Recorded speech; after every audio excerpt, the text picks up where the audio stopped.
Hello, sippers. I'm Martia. I'm Demetrius. And I'm Renee. And welcome to this week's episode of Sip and Unwine True Crime Podcast. Hey, ladies. Hey, sippers. Hey. Sippers. Woo-woo.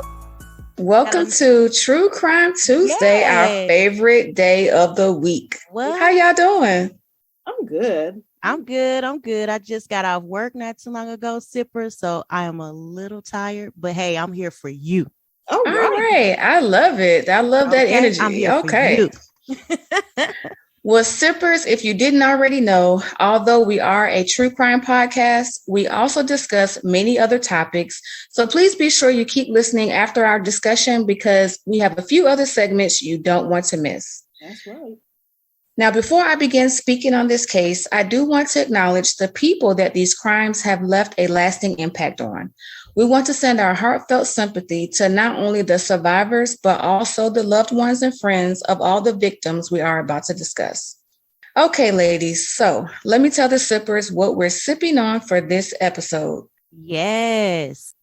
This True Crime Tuesday featured drink is called New York Sour, which is basically a whiskey sour, but with a red wine twist, because y'all know we love our red wine around here. So if you make it right, you'll end up with this cute ombre looking cocktail, and I'll post pictures, of course.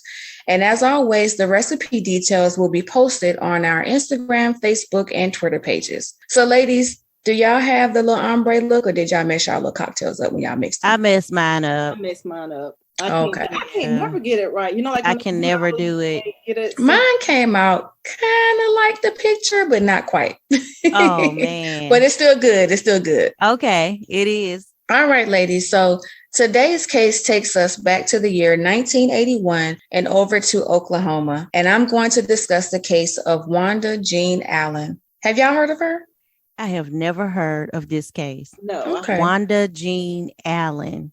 Yes. Mm-hmm. And then you in Oklahoma. Yes, it was kind of surprising to me that this actually happened out there and some of the circumstances. But yeah, the victims in this case are Deidre Pettis and Gloria Jean Leathers. I think Deidre was 21 at the time that the crime occurred. And if I'm not mistaken, Gloria was 29. So sippers, if I made any mistakes on that, please forgive me. But yes, they were young women and they both definitely were in their early 20s and then late 20s. Yes. All right. Wanda Jean Allen was born on August 17th, 1959. She was the second child out of a total of 8. Her mother was an alcoholic and her father left home after Wanda's last sibling was born. The family lived in public housing and they scraped by on public assistance.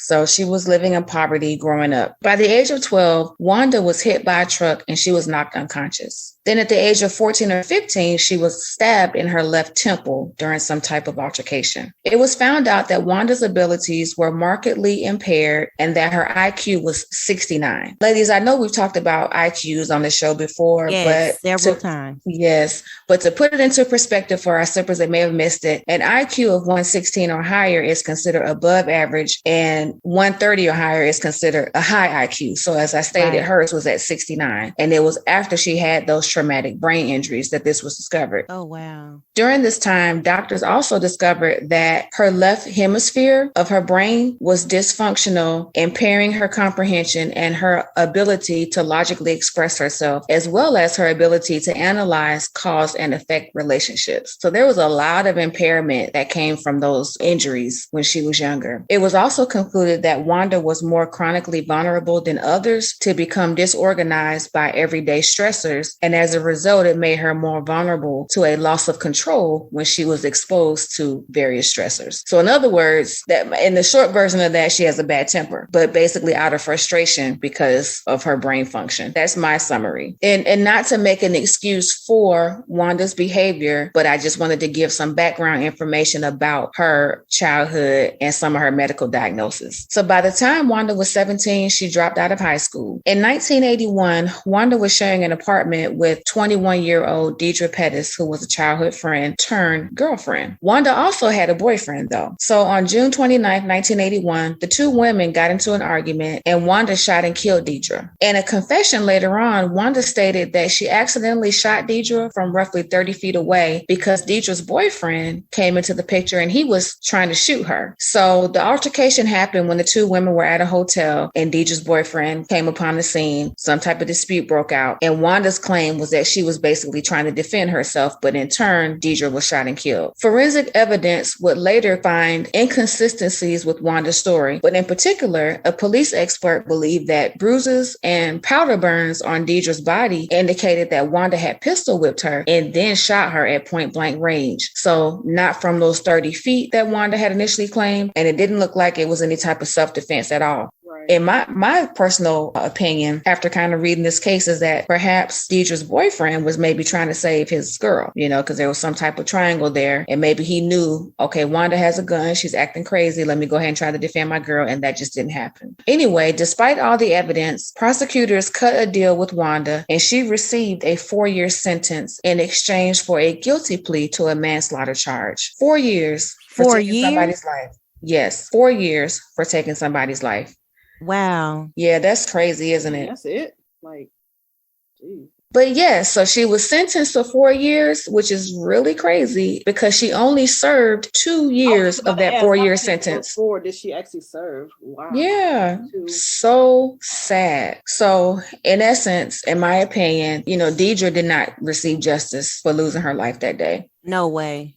Yeah. So approximately 7 years after the death of Deidre Pettis, Wanda was then living with her new girlfriend, Gloria Jean Leathers. The two women met in prison while Wanda was serving time for killing Deidre. The two women did not date while they were in prison, but they did become close friends. Wanda got out of prison before Gloria, but when Gloria was released later on, she ended up calling Wanda because she needed a place to stay. The two women lived together off and on for about 3 years, but they were known to have had a violent and turbulent relationship. Okay. On December 2nd, 1988, Gloria, age 29, was shot in front of the Village Police Department located in Oklahoma City. She was shot in front of the police department? How bold was that?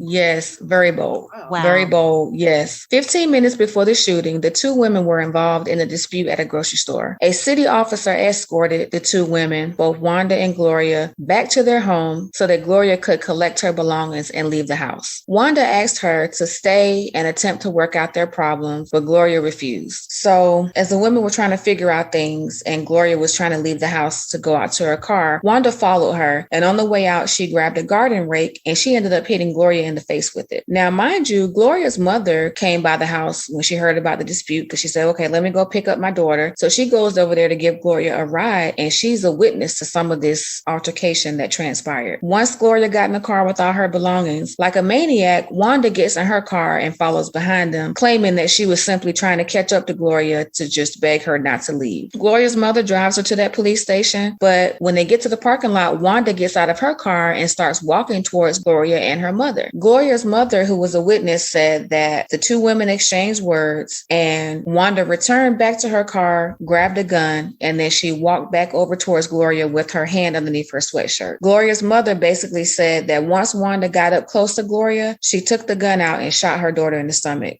Oh, my gosh. Yeah. So as I stated earlier, that's how the young woman was shot right in front of the police station. So two police officers front of her mama. Exactly. So 2 police officers and a dispatcher heard the shots fired, but none of the police department employees witnessed the shooting. So the only witness to the crime was Gloria's mother, unfortunately. The police did recover a .38 caliber handgun from the scene, and they believe that was a handgun used in the shooting and a handgun that Wanda actually brought from her home. Gloria Leathers was immediately rushed to the hospital after the incident, and she did survive initially, but 3 days later, she succumbed to her injuries. So she actually passed away on December 5th. No. Yeah, on December 5th, 1988, she actually passed away. And Gloria actually had 3 children that she left behind and her mother ended up raising. Pretty sad. The state charged Wanda with first-degree murder and announced that it would seek the death penalty. Evidence that her girlfriend Gloria had a history of violent conduct and that she had stabbed a woman to death back in Tulsa, Oklahoma in 1979 was central to the self-defense argument at Wanda's trial. Wanda testified that she was afraid of Gloria because she had boasted to her about the killing. The defense, they tried to corroborate this claim with testimony from Gloria's mother, who was also aware of the stabbing. However, the prosecution objected and the court prohibited the introduction of the testimony because it considered that testimony to be hearsay. Plus, during Gloria's time in jail, her crime was labeled as being self-defense, which leads people to believe that she did not intend to take the life of the victim. So whatever that case was that had Gloria in jail, there were several parts to it, including the fact that it was not premeditated murder and perhaps she was not the aggressor. So with Wanda trying to talk about self-defense in her case, trying to paint Gloria as the aggressor, that didn't work. The prosecutor depicted Wanda as a remorseless liar, and the jury found her guilty of first-degree murder, and they sentenced her to death, as I stated earlier. Good.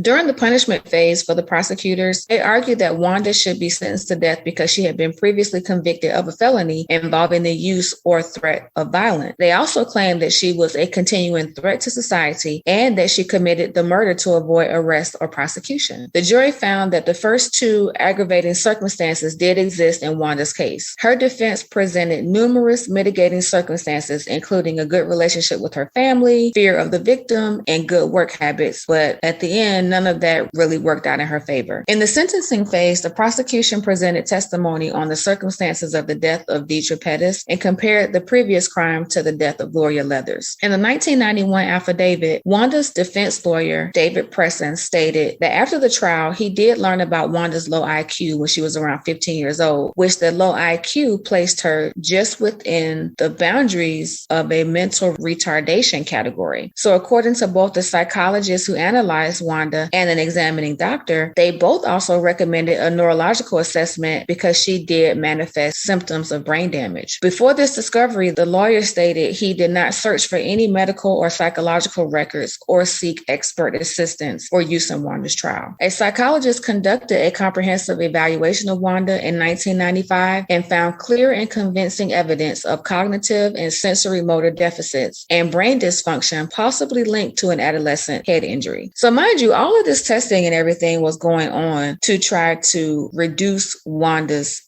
death row sentence. Okay. Exactly. Wow. Right. Wanda's attorneys argued that she was indeed in the range of an intellectual disability. Prosecutors said Wanda testified during the penalty phase of her trial that she had graduated from a high school and received a medical assistant certificate from a college, but prosecutors later found out that Wanda dropped out of high school at 16 or 17 and she never finished coursework in the medical assistant program. So it was a lot of information kind of being brought up as to whether Wanda was even fit to stand trial as someone that may have had a normal IQ level. So it was a lot of things that came up about this case. Now, Wanda was sentenced to death in 89 for the murder of Gloria Jean Leathers, her longtime girlfriend. And the governor at the time denied a request for a 30-day stay of execution. Wanda's attorney argued that Wanda did not receive a fair clemency hearing because the state misled the board as it pertains to Wanda's education or lack thereof. The governor also met with Jesse Jackson because at one time there was a question of possible mishandling of this case due to Wanda's race, with her being an African-American woman. There were actually protests outside of the jail the night before the execution where several protesters were arrested, including Jesse Jackson. But on January 11, 2001, years later, at the age of 41, Wanda was the first Black woman to be executed in the United States since 1954. She was the sixth woman to be executed since executions resumed in the United States back in 1977. Wanda spent 12 years on death row before she was executed by lethal injection. 24 relatives of both victims, Gloria and Deidre, traveled to Oklahoma State Penitentiary for the execution, and many of them watched from behind a tinted window. While laying on the execution gurney, Wanda was quoted as saying, "Father, forgive them. They know not what they do." Then she stuck out her tongue and smiled at her appeals lawyer. Oh my goodness. Okay. Yeah,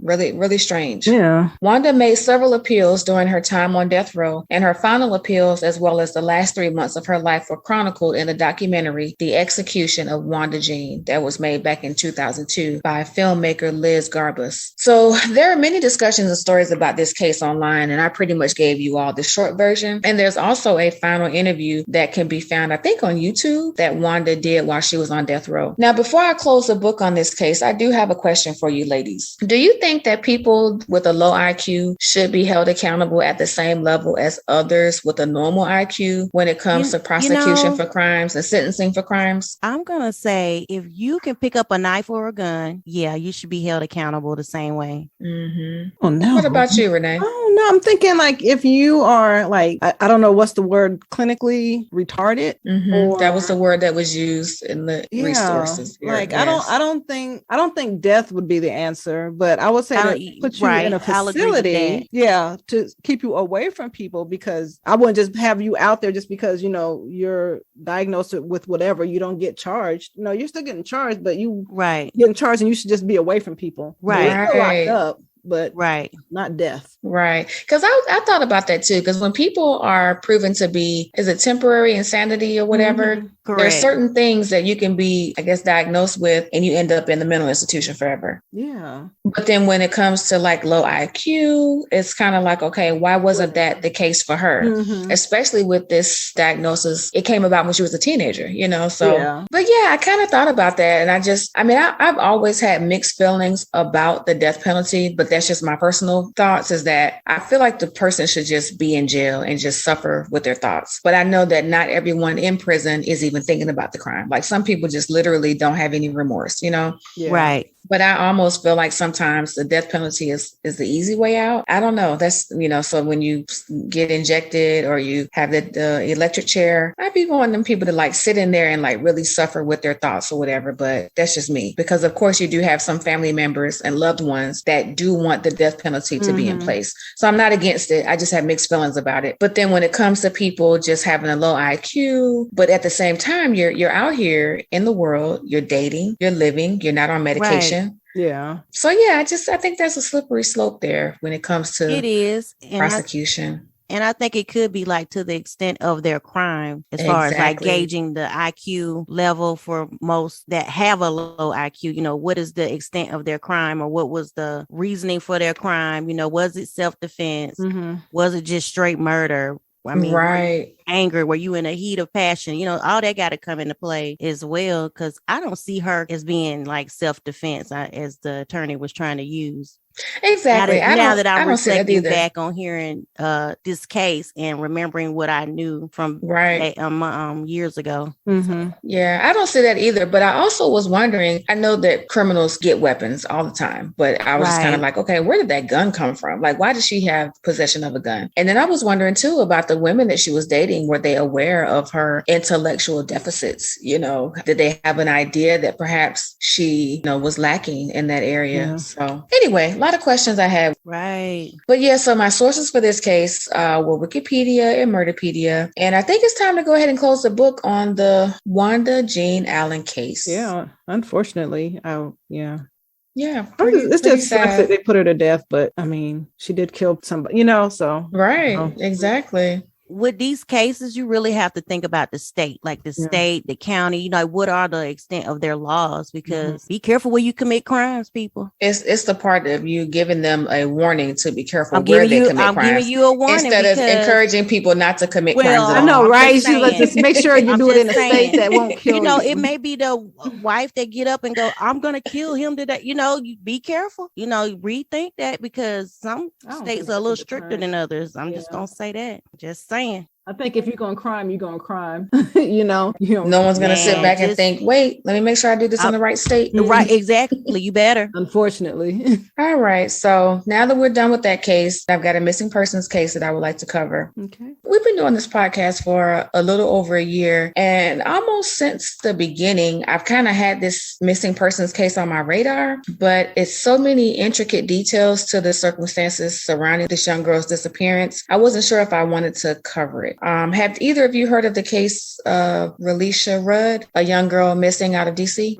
No. Okay. This missing persons case is going to cover the case of Relisha Rudd. So Relisha Tanau Rudd, I believe that's how you pronounce it. Relisha was born on October 29, 2005, and she disappeared on March 1st, 2014. She went missing in Washington, D.C. in February 2014 at the age of 8 and has not been found. So I know I just said she disappeared March 1st, but she went missing in February 2014. And so that's an example of the intricate parts of this case that can be a little confusing because there's so many unanswered questions about this girl's disappearance. But Relisha was actually living in a DC general shelter with her mother, and she was befriended by a janitor named Khalil Tatum, who was also a former felon. Relisha stopped attending school, but it was 30 days before her absence was reported to police. Now, that's one part that really makes me sick, when you have a student missing from school for 30 days, and it was 30 days before anyone reported it. And I'm thinking after, I would say 3 days at the most, where no one is calling in and talking about this young lady's whereabouts, I'm thinking that would be a red flag. So I have a question. So she was in the homeless shelter, you said? Right. With her mom or dad? Right. Or? Her mother. I'm just wondering, within these 30 days, did they try to contact the mother? And or she, I don't know if they had a phone or whatever. So there's more. Okay. There's more to this. Yeah. Okay. So apparently the mother and the grandmother were calling the school and telling the school that Relisha was under the care of a doctor. Oh, so no doctors, no surface, no Relisha. Relisha did not surface, and there were they wouldn't even talk about what she was apparently sick with. And investigations revealed that the last sighting of Relisha had been weeks prior to her being missing from school, and she was caught on camera with that janitor Khalil Tatum, who was an older man. She was caught on camera with him at an area hotel. Oh my goodness. Another piece to this was Khalil Tatum's wife was found shot dead at another hotel across town in PG County, Maryland, back in mid-March. What? Yes. Okay. And then also, eventually, his body was found. What? At a park where he shot himself in an apparent suicide. Oh, wow. You did say this was kind of intricate. This is complicating. Yeah. Lot of parts here. Wow. So also what's eerie is that the last sighting of Relisha at the hotel with Khalil, on the last video of those two entering that room, he leaves out without Relisha. I've actually got chills just talking about it. No one has been able to locate this baby's whereabouts, this baby's body, no evidence of what may have happened to her. And no type of story from any of the players who are now deceased. So they have a video of her entering the room, right? But never coming back out. He comes out without her. Okay. And in the past, we've kind of heard stories about this where the person might have left with luggage and there was something in the luggage. It wasn't clothing or anything. So, there's a lot of speculation with this.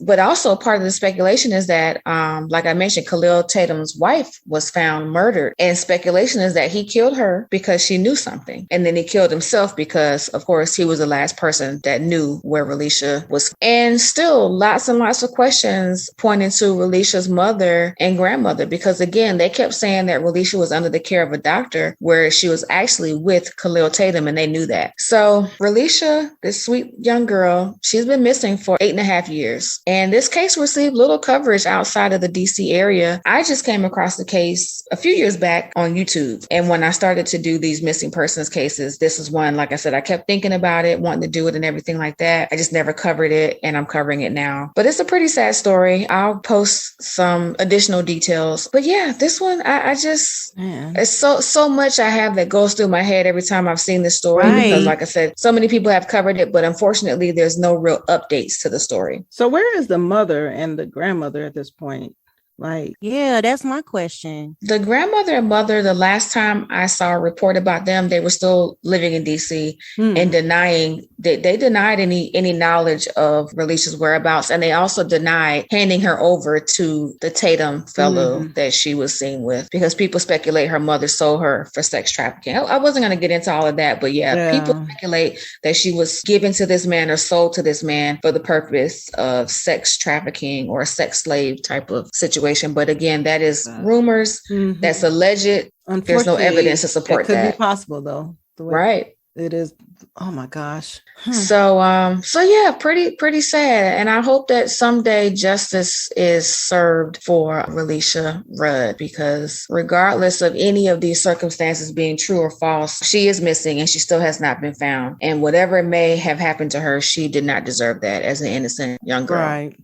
Little baby. So, yeah. All right. So that's the missing persons case for this True Crime Tuesday episode. Pretty sad. So now I want to move into a messy wind down segment. I was going to say I wanted to kind of end this episode on a lighter note, but I don't know how light. We haven't done messy in a minute. Right. I don't know how light this particular messy wind down segment is going to be, but it's definitely a shift here. So it's not going to be as sad as, of course, our previous two segments, but it's kind of crazy though. So I'm going to read the scenario to you. I know that, Demetrius, you've heard this story, but Renee, I'm not too sure if you have. So chime in if it sounds familiar to you, because it kind of went viral a few weeks ago. The story is so messy, I almost don't even want to believe it, but I haven't heard anything about the story being fake, so I'm going to go ahead and share it. There was a post from a TikTok user by the name of JULESV0923. A young African-American woman on TikTok posted that she found out her mother was pregnant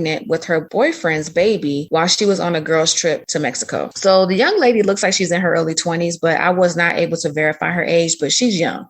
Right. She said she found out around the time of the Roe versus Wade situation. So when she got the news about the whole Roe versus Wade being overturned, she called her mom to talk about it. She said in the TikTok video that her mom was very distraught, and she just initially thought her mom was sad because of the whole Roe versus Wade news. But she said 2 days later, she's still on her trip, but she said, let me reach back out to my mom again. And she said her mom was still distraught. And on the call, her mother revealed to her that she was pregnant. So initially, the young woman said she got excited because even though she's an adult, she had always wanted a younger sibling. But in the midst of her excitement, her mother revealed she was pregnant by her daughter's boyfriend. Ooh. Nasty.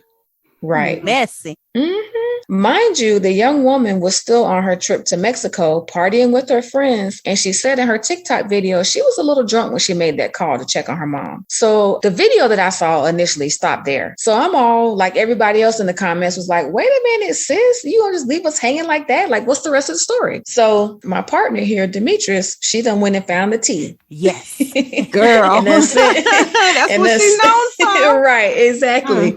So she done sent the rest of the video. So a few days later, more TikTok videos came out of the young woman saying that her boyfriend knew that she had trust issues. And because of that, he was constantly reassuring her that he loved her. She said she felt safe with the boyfriend. And they even were so far into their relationship where they went to go look at rings together. But then she found out he was messing with her mom the whole entire time. The girl said she was numb inside. So like the next few videos, she actually doesn't even talk. She talked in that first video, but then the next few videos were just words on the screen. So then on one of the next videos, the young woman posted her apartment showing that it was empty and said that, quotes, he took everything. Now, ladies and sippers, in my opinion, I will say that part kind of was giving me stage vibes. Okay. And I felt like her tears kind of looked a little bit fake, but you just never really know with the internet. But the apartment to me was giving clean and ready to move in vibes, and not really the fact that someone had just moved out. You know, like there wasn't anything in the apartment. There's a difference. Yeah, exactly. Like there was no paper here, no thing over there. It was like literally super clean. So I don't know. That part kind of felt fake to me. Yeah. But she also posted another 15-second TikTok saying that the ex-boyfriend shattered her heart, robbed her of almost $20,000, and robbed her of a parent. So I don't know what else was said or discovered about this $20K. But then I was just like, what? Like I said, she's super young. And I'm trying to figure out how in the world he got into her finances to rob her of almost $20K, because she didn't elaborate on that. And then the last update I saw was another 15-second TikTok saying that she found out the ex-boyfriend had at least 5 other women besides her mom that he was also sleeping with. And those women were claiming to be in a relationship with him. And the kicker was, she says he got divorced from his wife last year, but she never even knew he was married because they had been together for 3 years. Boom. Oh my goodness. Honey child, boom, boom, kitty. He is just messy. Right. So, ladies, what do y'all think about this story? Like, I know this would never happen to us. And I know I can say never to this because like, right. This ain't never going to happen to us. But what do you think you would do if you were in this girl's situation? Like, she doesn't really talk about, or at least I haven't seen any videos of her talking about what she did to her mother or what she did to her boyfriend. How did she confront them? No, she doesn't go into any further detail that I'm aware of. And I haven't heard of anyone getting in contact with the boyfriend or the ex-boyfriend or the mom either. So what do y'all think y'all would do, or what do you think she should do? I have a question on this though. I think you need to cut everybody off and start over, honey, because somebody in the family. I'm about to say, help me understand this. So the mother, what part, girl, is still pregnant, right? Or she done had the baby, or she's just like really pregnant, like showing. And that's together? A good question. So her mom didn't. It was a TikTok story. So the girl didn't say if it was like. To me, I got the vibe there was a present day situation, like it was happening now. It's current. So was the mother and the boyfriend or ex-boyfriend, whatever, still like a couple at this point? Well, actually, they weren't a couple. I'm saying like they were still dealing with each other. Well, there's a lot of questions that we all have because that's another good question. Well, I like to surf through the comments. I'll say my question. Wait a minute. Well, my question on if they're all together, the girl said that he stole $20,000. And if the mother is still dealing with this boyfriend that stole money from your daughter, like at what point will you just be like, oh, well, that's fine? Like it just doesn't make sense. Right. Like, I don't Mama know. is clearly just as trifling as the boyfriend, though. But go ahead, Demetrius. What did you discover in the comment section? I discovered in the comments that she said she doesn't know how to talk to either of them, but she has cut her mom off for right now till she heals. And she said her mom has been trying to reach out to her. Baby girl, you're not gonna heal if you have a little brother or sister running around. I know. Can you imagine that? That's so sad. But she said also that the mom was unable to get an abortion. I mean, that's so her mother wanted to get an abortion because I didn't hear that part. Because of the new laws that have changed everything. So she wasn't able to get one. That's why she was so distraught. Not because she was pregnant, but because she would have had an abortion. Yep. And she wasn't able to get one. So now she had to confess to her daughter, hey, I'm pregnant and it's by, and I don't think they ever disclosed his name, but by your boyfriend. Wow. So I mean, they're both trifling. So why would you even mess with my man? And I'm away. Like, what are you doing? And it made me wonder if the mother has a history of that. Like the daughter probably doesn't know it, but like, has the mother messed with any other boyfriend in the past? Like that's just so trifling. And the girl said, and I can see him taking the money because she said in a video she wasn't talking. I don't think she talked in there. I think it was just words. You know how to on TikTok. All the rest of the videos I saw, she was silent. But she said she just trusted him because they've been together for so long. So she said he told her she's the one. She put all her trust in him. So I could see her probably giving him access to certain things. Some women do that. But $20,000? But he wiped her out. I don't know. That's just devastating. To come back, you have nothing in your apartment and you have no money. Ooh. But that's like I said, that's the only thing I kind of was giving a side eye to. That apartment was awful clean for a man to have come in there and wiped everything out. I don't know. That's just unless she produces the man and the mama. I'm still side eyeing the whole thing because it just don't seem. I don't know. I mean, people do a lot of stuff for attention. So you're right. Because that's the thing I thought about too. Like, I guess the internet has just become people's therapy. From people sitting on the internet crying their eyes out. I saw a meme today that said, "For those of you who cry your eyes out on the internet, what do you expect us to do while we watch you?" Weird. That's so weird. But for her to tell the story, and then the rest of her TikToks were, like I said, silent. Like, for example, one video kind of just showed her standing on the balcony drinking out of a coffee cup or whatever, looking off into the horizon. That's dramatic. Yeah. Okay. And then words came up. Yeah. And I'm not laughing at this girl's story if it is true. Right. But however, it was messy enough for me to talk about it. Right. Right. Because I'm sitting up here thinking, I don't think I would ever be able to forgive my parents, like my mother, for not just messing with my boyfriend, but actually getting pregnant by him. That's beyond. Jerry Springer. We know that this has happened to some people in real life. Right. Pretty crazy. And she's blowing up. Of course.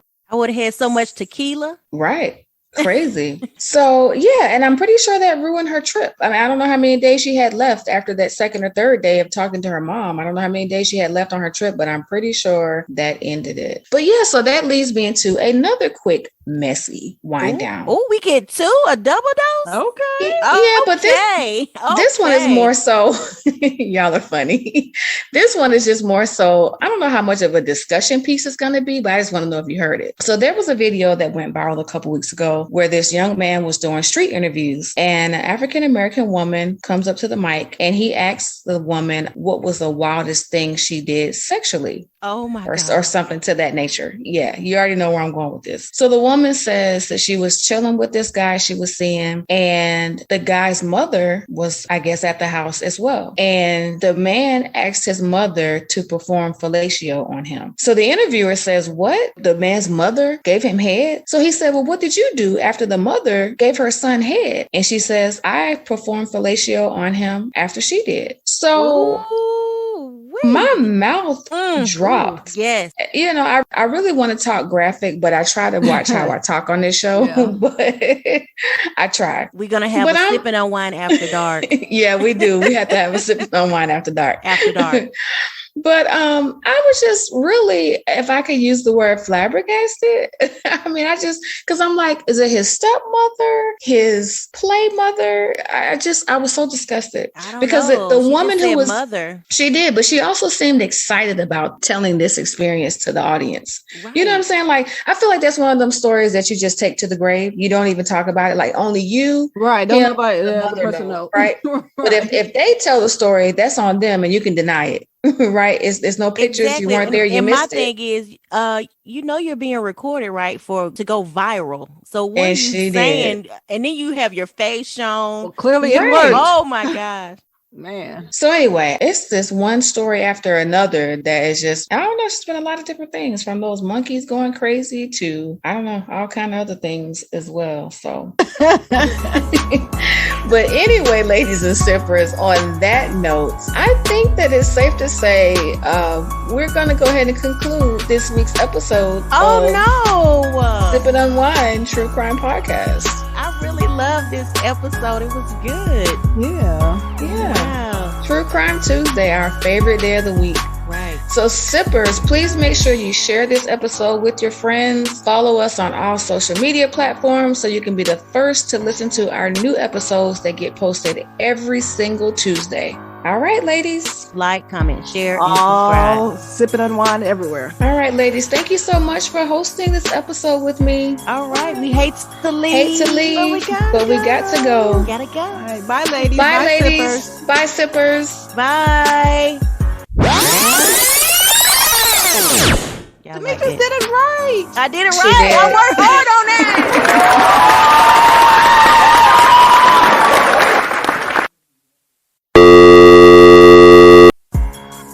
Hello, sippers. I'm Martia.